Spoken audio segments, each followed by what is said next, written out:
దేశంలో నోట్ల రద్దు అనే అంశం మరొకసారి చర్చనీయాంశంగా మారింది. 2016 నవంబర్‌లో డీమానిటైజేషన్ తర్వాత నోట్ల రద్దు అనేటువంటి అంశం తర్వాత ఏ రకమైనటువంటి పరిస్థితులు ఎదురయ్యాయో మనందరికీ తెలిసిందే.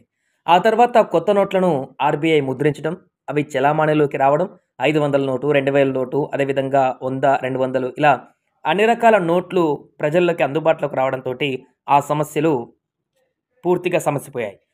అయితే రూ. 2000 నోటును కూడా రీసెంట్‌గా కొన్ని రోజుల క్రితం, నెలల క్రితం దాన్ని కూడా పూర్తిగా అధికారికంగా రద్దు అని ఎట్ ఎ టైమ్ ప్రకటించకున్నా కూడా పూర్తిగా ఆర్‌బీఐ అనేటిది ప్రజల్లోకి అందుబాటులోకి రాకుండా ఆ రూ. 2000 నోటు ముద్రణని ఆపేసి ఉన్నటువంటి రూ. 2000 కూడా బయటున్నటువంటి దాన్నంతా కూడా వెనక్కి తీసుకొని పూర్తిగా రూ. 2000 కూడా ప్రజల్లో చెలామణిలో ఉన్నటువంటి నోటుగా ఉండకుండా చూసేందుకు జాగ్రత్తలు తీసుకుంది. పూర్తిగా రూ. 2000 నోటు కూడా పూర్తిగా ఇప్పుడు అధికారికంగా లేకుండా రద్దు కిందే మారిపోయింది. ఇక మిగిలింది రూ. 500 నోటు మాత్రమే.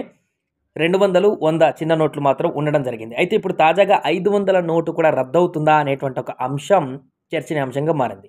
దేశంలోని 75% ఏటీఎంలలో ఈ వచ్చేటువంటి సెప్టెంబర్ 2025 నాటికి కేవలం రూ. 100, రూ. 200 నోట్లను మాత్రమే అప్‌లోడ్ చేయాలని రిజర్వ్ బ్యాంక్ ఆఫ్ ఇండియా దేశంలోని అన్ని బ్యాంకులను ఆదేశించింది.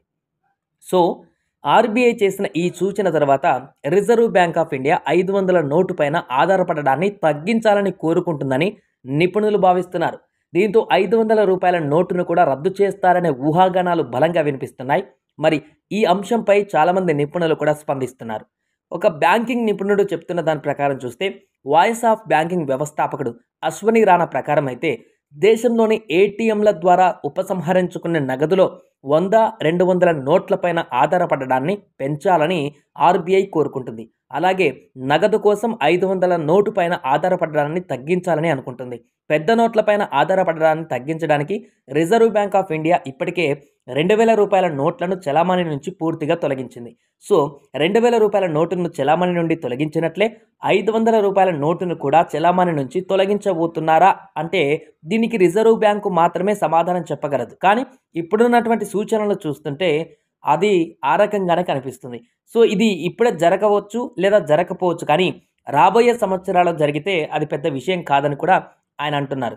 సో, ఇండియాలో డిజిటల్ లావాదేవీలు వేగంగా పెరిగాయని, డిజిటల్ కరెన్సీ ఈ రూపాయిని ప్రవేశపెట్టడానికి ఆర్‌బీఐ సన్నాహాలు చేస్తుందని రానా అన్నారు. అటువంటి పరిస్థితుల్లో రిజర్వ్ బ్యాంక్ కూడా కరెన్సీ ముద్రణ ఖర్చును తగ్గించుకోవాలని కోరుకుంటుంది. నిజానికి ప్రభుత్వ నోట్ల ముద్రణకు భారీ మొత్తంలో డబ్బు ఖర్చు చేయవలసి వస్తుంది. అలాగే రీసెంట్‌గా భారీగా రూ. 500 నోట్లు కూడా దొంగ నోట్లుగా ముద్రణ అయ్యాయి. ఇవి విచ్చలవిడిగా ప్రజల్లోకి కూడా చేరిపోయాయంటూ కూడా వార్తలు వచ్చినటువంటి సందర్భంలో so, reserve bank of India చిన్న నోట్లను ఏటీఎంలలో ఎక్కువగా చెలామణిలోకి తీసుకురావాలని కోరుకుంటుంది. సో, 2000 నోటు లాగానే 500 నోటు కూడా సరఫరాను క్రమంగా ఆర్‌బీఐ తగ్గించాలని భావిస్తున్నట్లుగా నిపుణులు అభిప్రాయపడ్డారు. అందుకే దేశంలోని చిన్న నోట్ల చెలామణిని పెంచవచ్చు అని రానా చెప్తున్నారు. 500 నోట్లను నిల్వ చేసుకునేటువంటి వ్యక్తులు ఇక నుంచి జాగ్రత్తగా ఉండాలి. ఎక్కడైతే భారీగా కోట్లల్లో ఈ 500 కట్టలు ఎక్కడైతే బ్లాక్‌లో గనక దాచిపెట్టినట్లయితే వెంటనే వాటిని మార్పిడి చేసుకోవడం ఉత్తమం అంటూ కూడా వారి అభిప్రాయాన్ని వ్యక్తం చేస్తున్నారు.